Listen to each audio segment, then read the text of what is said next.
We escaped a man in the woods, but then I found him in my room.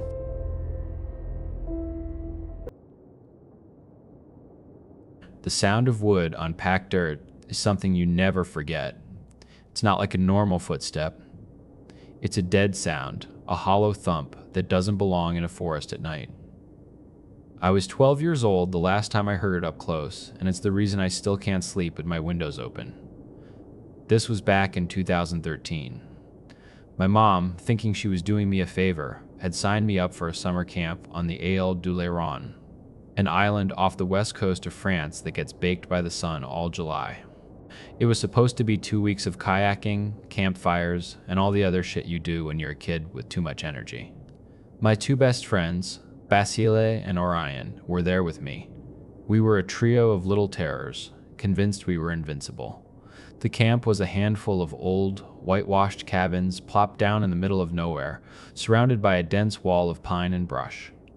One way in, one way out. The rest was just wilderness. For the first week, it was exactly what we wanted. We were kings of this tiny, temporary world. Then came the seventh night.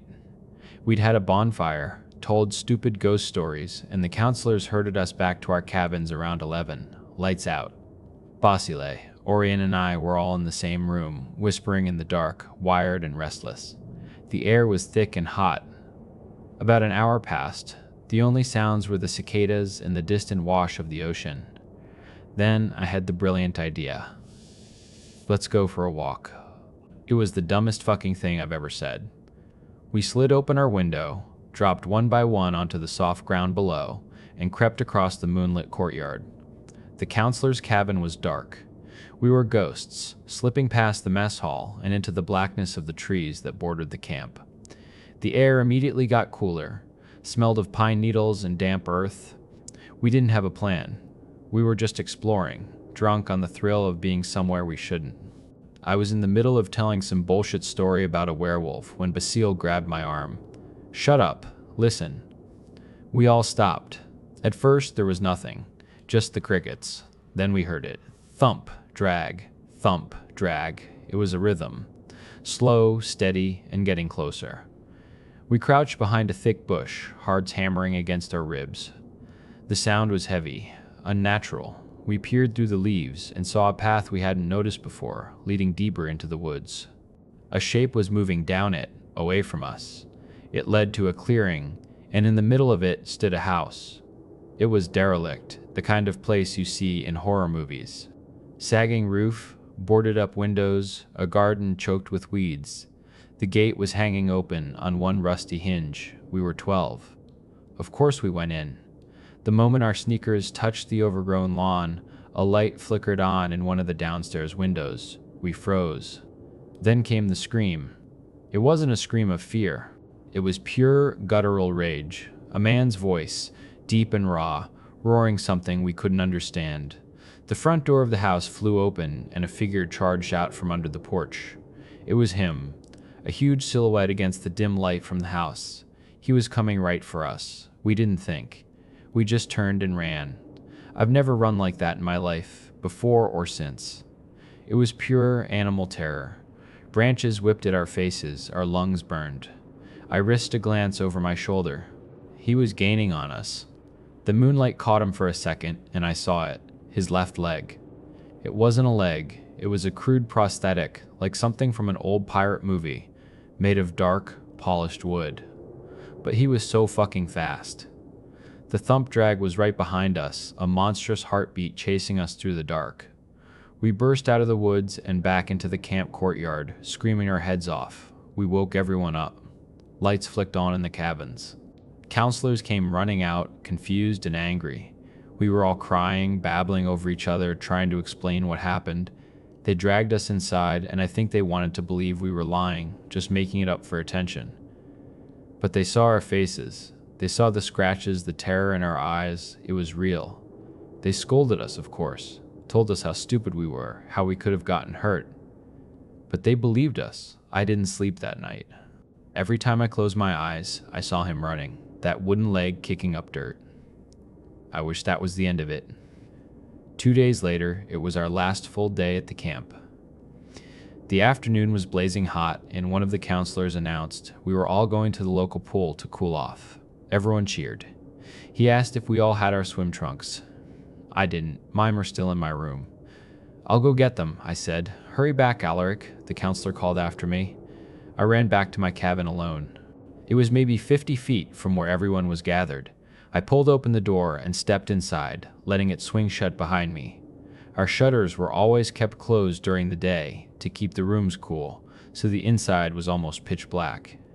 I didn't bother with the light switch. I knew where my bag was. I took 2 steps into the darkness, my eyes struggling to adjust. The room smelled wrong. It smelled like damp earth and sweat. A smell that didn't belong. I froze. There was a sound. Breathing. Slow, heavy breaths that were not my own. It was coming from the corner of the room, by Basile's bunk. My own breath hitched in my throat. My eyes started to make out shapes in the gloom, the bunks, the wardrobe, and a tall, straight figure standing perfectly still by the wall. It wasn't a trick of the light. It was a person, just standing there, watching me. Time stopped. I couldn't move. I couldn't scream. My body was locked, flooded with a cold, paralyzing fear that was 1,000 times worse than what I felt in the forest. It felt like an eternity passed, but it was probably only a few seconds. Then, the figure took a small step towards me. Something in my brain just snapped. I threw myself backwards, fumbled with the doorknob, wrenched the door open, and stumbled out into the blinding sunlight, screaming. I just ran, crying, yelling that someone was in my room. A counselor saw me and came running. He and 2 others went back to the cabin immediately. I stood with the rest of the kids, shaking, unable to stop crying. A minute later, the counselor came back to the doorway and called for everyone to come over. His voice was tight. The room was empty. They checked under the beds, in the wardrobe, everywhere. He was gone. But he'd left something behind. On the floor, right in the middle of the room, was a small, torn piece of notebook paper. On it, written in messy, blocky letters, was a single word: Alaric. My name.